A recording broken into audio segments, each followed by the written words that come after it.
Episode 4 serial WandaVision udah tayang. Beberapa teori bermunculan di episode ketiga. Dan sepertinya perlu kita benarkan beberapa teori. Akhirnya di episode terbaru ini kita mulai dikasih lebih banyak clue dari 3 episode sebelumnya. Seperti kenapa episode awal WandaVision punya konsep bug sitcom tahun 50-an, di episode kedua dan ketiga yang rasio layarnya tiba-tiba berubah, terutama di episode ketiga yang berubah jadi full color. Ya, minor, tapi itu menarik. Kemudian beberapa teori bermunculan sama sosok Geraldine yang ternyata mengetahui kematian Pietro Maximoff. Dia adalah adik kembaran Wanda, dan Geraldine ditendang dari realitas Wanda di episode ketiga. Dan bahkan ada teori tentang Westview di mana Wanda dan Vision tinggal adalah kota fiktif yang lagi-lagi realitas ciptaan Wanda. Di episode keempat WandaVision, aku bakal sedikit merecap dan mengulas apa yang terjadi di episode terbaru ini. Selamat datang di channel Kawan Review, ini dia segmen Spotlight.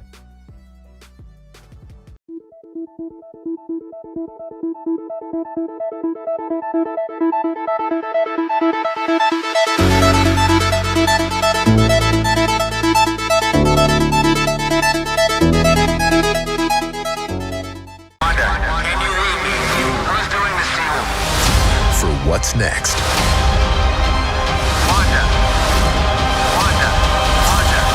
Minggu lalu di episode ketiga akhirnya kita bisa membenarkan segala teori yang ada di episode keempat ini. Yang pertama, ya, Geraldine di realitas Wanda ternyata dia adalah Monica Rambeau. Sosok gadis kecil yang diperkenalkan di debut pertama film Captain Marvel.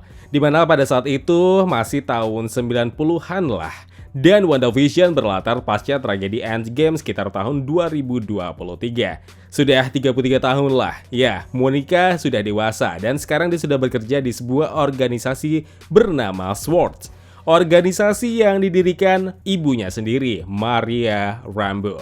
Ya, SWORD hampir sama seperti SHIELD, yang membedakannya adalah jangkauan dan juga level ancaman yang mereka hadapi.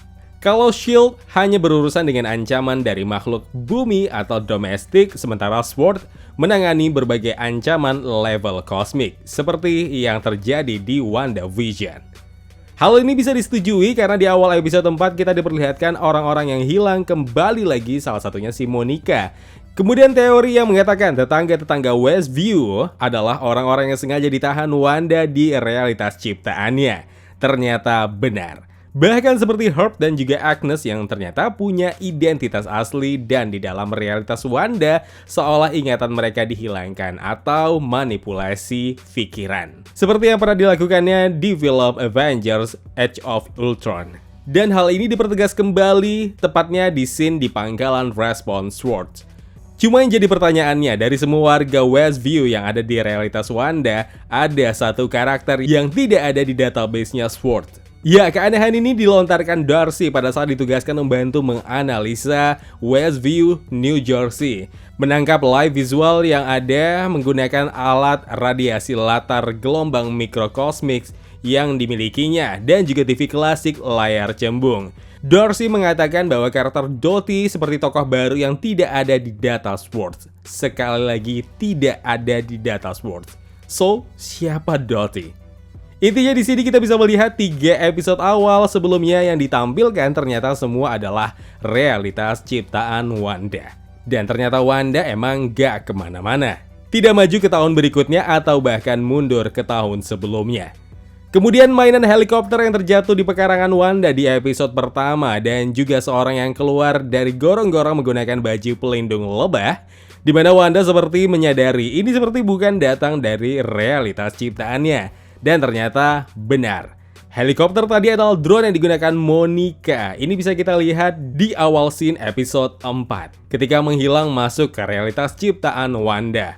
Nah, bentuknya pun berubah. Itu pun yang terjadi dengan seseorang dengan pakaian lebah tadi yang sebenarnya ini adalah tim SWORD yang sebelumnya menggunakan Hamzat suit yang seketika berubah jadi APD lebah.